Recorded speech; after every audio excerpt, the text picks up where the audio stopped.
controversial former governor of Kaduna State, Malam Nasir El-Rufai, says the relationship between President Bola Tinubu and the North has deteriorated less than 2 years into his administration, warning that he may be given the Goodluck Jonathan treatment ahead of the 2027 elections.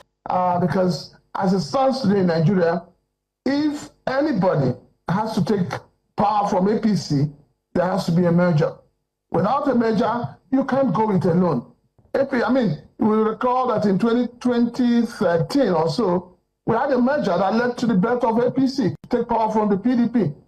So it's not like if they keep saying, oh, Obi will do it alone, Obi will do it alone. Is it this fragmented Labour Party? My next move is that I have said that you do not go to challenge an incumbent in an election without getting your house organized. And my next move is that I am saying there should be a coalition of all the opposition forces. Let whoever is interested in contesting for the presidency come and contest for the primary election. But it's not only the responsibility of the opposition to defend democracy, it's the responsibility of all Nigerians, all of you, to defend democracy. Otherwise, there won't be a Nigeria. We call on all civil society organizations, political groups, and Nigerians of good conscience to stand firm in the defense of this democracy that we all have toiled to build. We are Labour Party members. I have never discussed with any other party.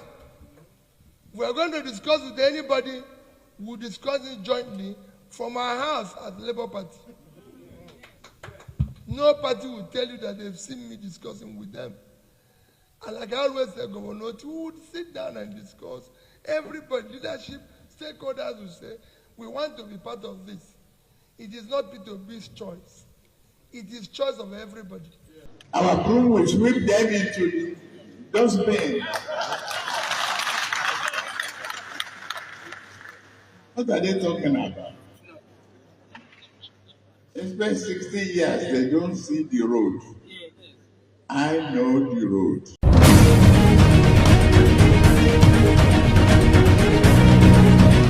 In 2023, Bola Ahmed Tinubu rose to Nigerian's presidency, the political kingmaker finally claiming the top seat after years of careful maneuvering. I, Bola Ahmed Tinubu, do solemnly swear that I will be faithful and bear true allegiance to the Federal Republic of Nigeria, and that I will preserve, protect, and defend the Constitution of the Federal Republic of Nigeria. But now, as the 2027 election looms, the political atmosphere is tensed, the economy is strained, issues of insecurity, unemployment, and cracks are appearing within the ruling coalition. Today, we explore one question: can any political coalition defeat Tinubu in 2027? Tinubu's path to power wasn't handed to him. It was calculated, relentless, and decades in the making. From the governorship of Lagos in 1999, he built an empire, a political machine that delivered votes, loyalty, and leverage.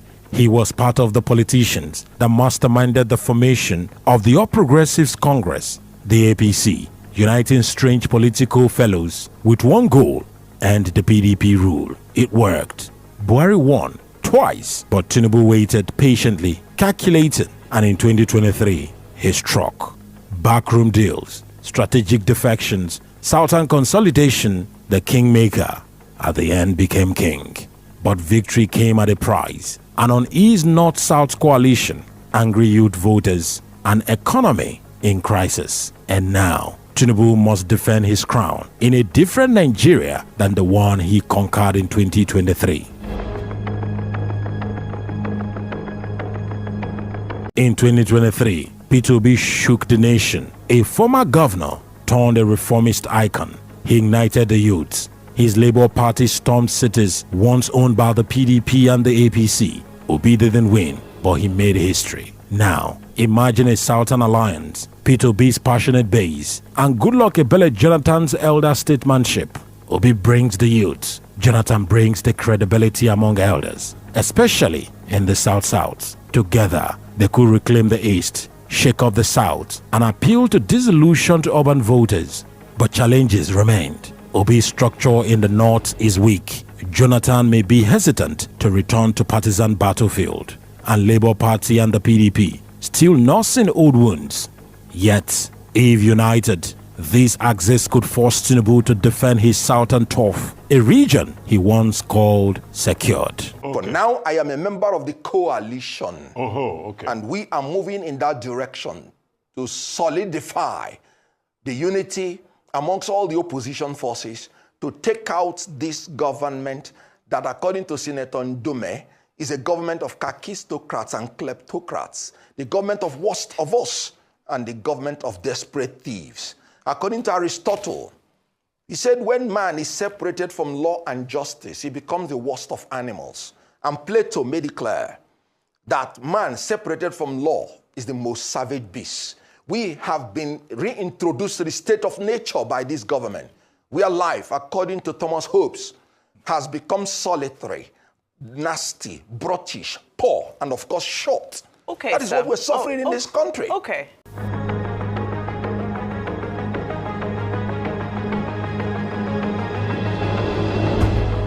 While the South reorganizes, the North is restless.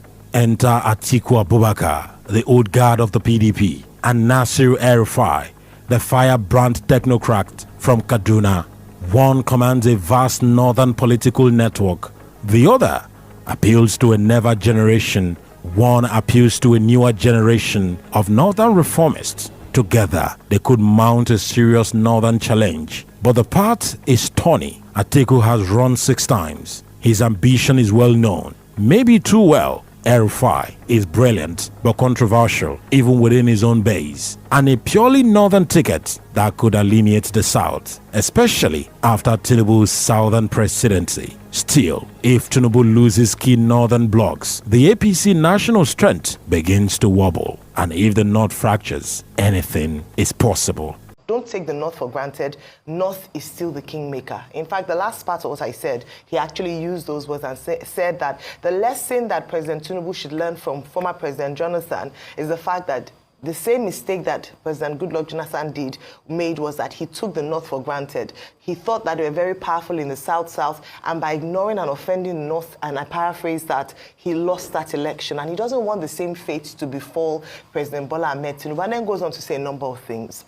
Now, is he correct with regards to not taking the North for granted? Perhaps, of course. I mean, in many countries around the world, there are stronghold regions. There are places where if you want to win an election, you have to be very intentional because of many factors, largely because of the population. And, you know, this, you can tie this with the call for creation of new states, because a lot of people have often said that it is, when we come to population mapping, it is skewed in favor of the North. But we cannot deny the fact that when we come to population, the North is important. And so that's what he was trying to drive home. Now, what are the agitations? In recent times, you've heard, you know, talks around, oh, the president's appointment hasn't really favored the North. The president has been quite, you know, South-driven in his appointment. He hasn't done a lot of work. And if you want to look at the merit of that, it's not actually, you know, fully true. If you look at the activities and his appointments, many of them have reflected the North. I mean, the Chief of Defense Staff is from the North. Even more seriously, because he mentioned the Jonathan treatment, and we all know the Jonathan treatment. What was the Jonathan treatment? A lot of people felt that Jonathan violated certain agreements because he was not supposed to come back for a second term. He said he was going to do 1 term. And the PDP had internal crisis and the North went against them. So pretty much that's the thrust of the conversation. And he kept on warning that we'll be like the PDP if we don't check our internal mechanisms. The question a lot of people have asked, like Bola we had here yesterday, will always ask El-Rufai, the fact that if you were in government, if they passed your security clearance, would you still say all of this? But let's also forget that a couple of people have pivoted out of the APC, the likes of Saliu Lukman, El-Rufai, and this... He's still in the APC. I mean, pivoted in the sense that out of this government. Okay. Saliu Lukman has been a firm critic of this government. He's been calling for coalitions of other political parties that they can actually do it. El-Rufai says he's still in the APC, but there are political talks here and there. And he has been criticizing this government big time. The truth has to be said. The North has a very big voting bloc. We can't deny that fact. In fact, after every election result, when you bring in what I call the Kardashian states, the KKK states, when those numbers come in, Katsina, Kano, Kaduna, those numbers are really huge, and they make the difference. And this El-Rufai was a fundamental factor in winning those areas before, in the last election. Because we remember the work he did for Tinubu. In fact, we remember the controversy around it then when people were saying, was he going to support Tinubu or not, and finally got the support. Even when they had the Naira crisis, it was one of those that stood with Tinubu and all of that. So everybody thought it was a given, I was going to serve in this cabinet. But what happened, happened. We've also heard a lot of discordant tunes out of the North. People are disgruntled and everything. I mean, take, for instance, the interview we had with Additional. After the announcement, Daily Trust carried it, the League of Northern Democrats did come out firmly. And I was at the party in Abidjan when I saw the likes of Shekarawu and all of that, a couple of other people there. So I'm not surprised that the League of Northern Democrats are saying, if he comes out, we'll support him. That's another political dynamics. Also, attaching with the political dynamics of Atiku Abubakar going to see Olusegun Obasanjo, my sources now tell me that that meeting was 100% political. And in fact, there were conversations made about concessions on who is probably going to take a VP role. So with all of this brewing, President Tinubu needs to watch it strongly. What is the counter-argument in favor of President Tinubu? A lot of his supporters say, he's a master strategist. Yes. Just like how a lot of people in Aso Rock supported other candidates, nobody gave Tinubu a chance to emerge in this last election, but he had played all of them and he played his game right. Last minute, he made those consolidation. A lot of people felt people within the villa tilted more towards Atiku Abubakar and other candidates. So, if that same northern base that came through for Tinubu, because Tinubu lost Lagos in the last election, he lost his base and all of that, he didn't do too well in a couple of other areas in the south, but when he came to the north, he consolidated his vote. If his major base that voted for him are talking like this, then he should take it strongly.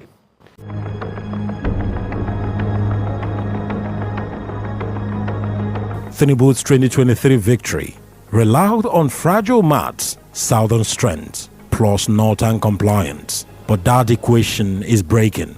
The economy, battered by subsidy removal and currency collapse, is spiking rage nationwide. And youth groups that once back to be are not going silent. Tinubu knows this. He is already moving, co-opting southern PDP governors, consolidating Lagos, preparing for a fight in case the North turns on him. But even the master strategist may face a perfect storm, a divided North, a discontented South, and energized youth. If Obi, Atiku, El-Rufai, and Jonathan, or any serious combo, align strategically, Tinubu's chances begins to shrink. But even though Tinubu cannot be counted out, with the power of incumbency, deep state connections, and unmatched political instincts, he remains Nigeria's most formidable technician. Can Tinubu be defeated by any form of coalition? The answer is yes, but only if the opposition stops fighting itself, only if the North and the South can align, only if passion meets structure, only if ambition bows to strategy. Otherwise, Tinubu would do what he's always done, outmaneuver them all. So we ask you again, can Tinubu be defeated in 2027 by any form of coalition? Or will the kingmaker remain king? If anybody has to take power from APC, there has to be a merger. Without a merger, you can't go it alone. You will recall that in 2013 or so, we had a merger that led to the birth of APC, to take power from the PDP. So it's not like, if they keep saying, Obi will do it alone, Obi will do it alone. Is it this fragmented Labour Party that is going to use? It appears that the Nigerian Labour Congress do not understand how fragmented their party is right now. On one hand, you have Apapa, you have Abure, you have Nenadi Usman. So what else are we looking at? The party is fragmented. So if you're saying that Obi can go it alone, what is the grassroots presence of Labour Party? But the next election may change everything. And to understand what's coming, we must understand what we are up against. Thank you so much for watching this video on Frank Speaks. See you in the next video.